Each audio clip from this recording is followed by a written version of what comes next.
Hello everyone, আজ হচ্ছে 2 জানুয়ারি 2025। আজকে আমি কথা বলবো অ্যাকাউন্ট হাবের পেমেন্ট প্রসেস সম্পর্কে। অ্যাকাউন্ট হাবে এই পর্যন্ত কেউ পেমেন্ট পায় নাই, এরকম রেকর্ড নাই বললেই চলে। যারা পেমেন্ট পান নাই তারা হইতে পারে কোনো ইউজার থেকে অ্যাকাউন্ট নিয়েছেন, কাজ করেছেন, বাট ইউজার অ্যাকাউন্ট হাবে থেকে পেমেন্ট নেওয়ার পরে আপনাকে দেয় নাই। তো ওই ক্ষেত্রে আমি বলবো অবশ্যই আপনাদের অথেন্টিক যারা এডমিন আছে এডমিন থেকে অ্যাকাউন্টগুলো নেবেন। এডমিন থেকে অ্যাকাউন্ট করলে আপনার পেমেন্টের গ্যারান্টি আছে, আপনি অবশ্যই পেমেন্ট পাবেন। এখন আসেন অ্যাকাউন্ট হাবের মিনিমাম পেমেন্ট।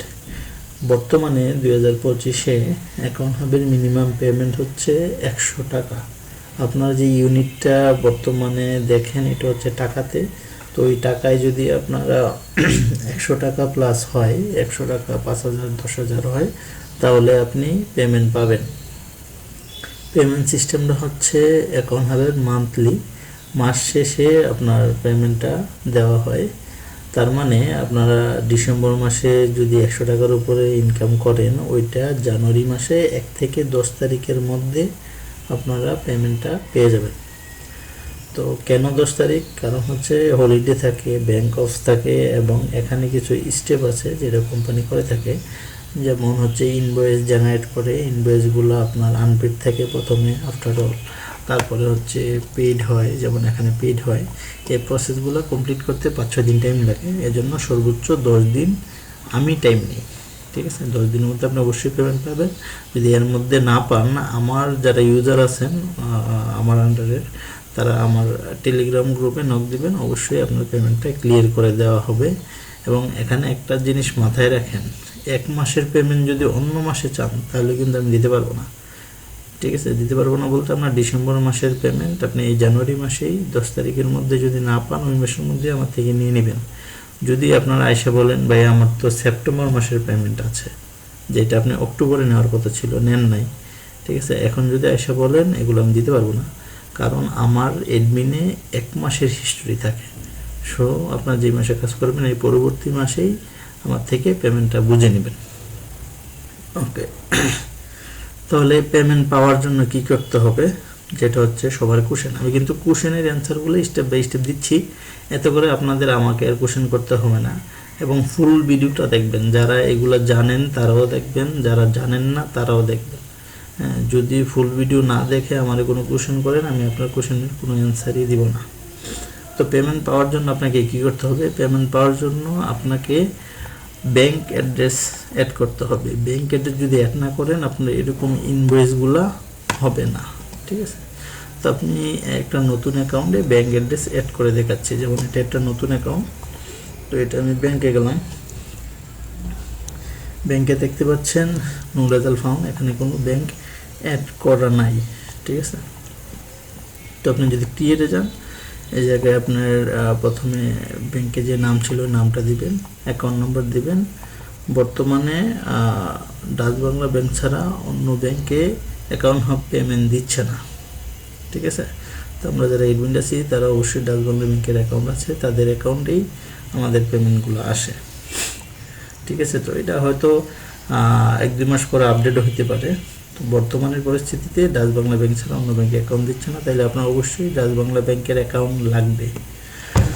এখন অনেকে কোশ্চেন করবেন, ভাই আমার তো ডাচ বাংলা ব্যাংকে অ্যাকাউন্ট নাই, আমার অন্যান্য ব্যাংকে আছে, বা অনেকের বয়সই হয়নি ব্যাংক অ্যাকাউন্ট খোলার, মানে এনআইডি কার্ডই নেই, এমন আছে অনেকে কাজ করে 12 বছর 14 বছর, ওর এনআইডি কার্ডে নেই, ওর অ্যাকাউন্ট হওয়ার প্রশ্নই আসে না। তো ও কি পেমেন্ট পাবে না? ও পেমেন্ট পাবে। সলিউশনটা বলছি, আপনাদের ব্যাংক অ্যাকাউন্টটা অ্যাড হওয়ার মানে হচ্ছে আপনার ইনভয়েসটা ক্রিয়েট হওয়ার জন্য ব্যাংক অ্যাকাউন্টটা কম্পালসারি। তাই আপনার ব্যাংক অ্যাকাউন্টটা জাস্ট অ্যাক্টিভ করে রাখতে হবে।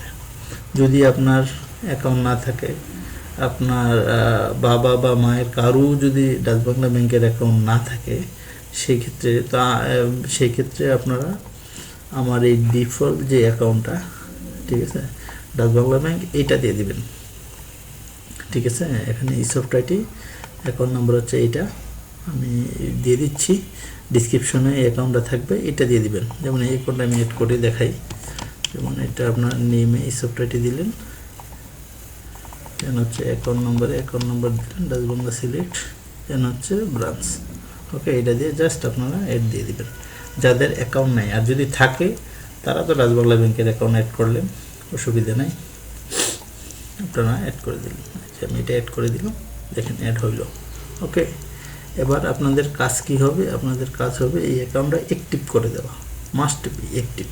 যদি অ্যাকাউন্টটা যদি ব্যাংক অ্যাক্টিভ না থাকে তাহলে কিন্তু ইনভয়েস হয় না, মাথায় রাখেন।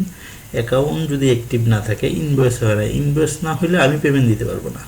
তাই আপনারা ভুল হোক যাই হোক আপনারা একটা অ্যাকাউন্ট অ্যাড করে রাখবেন, নিজের নামে না হলেও সমস্যা নেই। অনেকের 4-5টা অ্যাকাউন্ট থাকে, 4-5টা অ্যাকাউন্টে এটা দিয়ে রাখতে পারেন।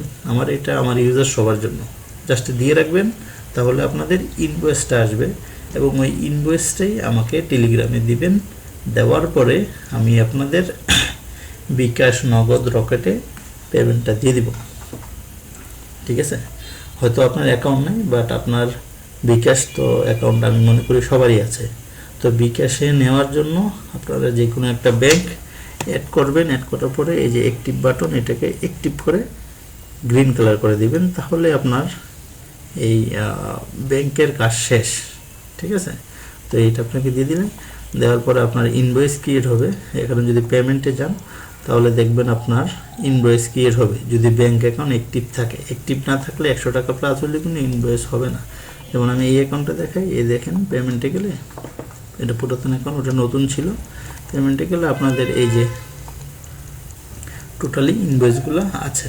ঠিক আছে, তো এই ইনভয়েসটা যদি থাকে, ইনভয়েস আপনারা যদি ক্লিক করেন, এখানে ইনভয়েসটা টোটাল ডিটেলস দেওয়া আছে। ঠিক আছে, ইনভয়েস ক্লিক করলে ডিটেলসগুলো পেয়ে যাবেন। ইনভয়েস ক্লিক করে যে ডিটেলসটা হয় ওই ডিটেলসটার স্ক্রিনশট আমাকে টেলিগ্রামে দিবেন, সাথে আপনাদের বিকাশ নাম্বারটাও দিয়ে দিবেন।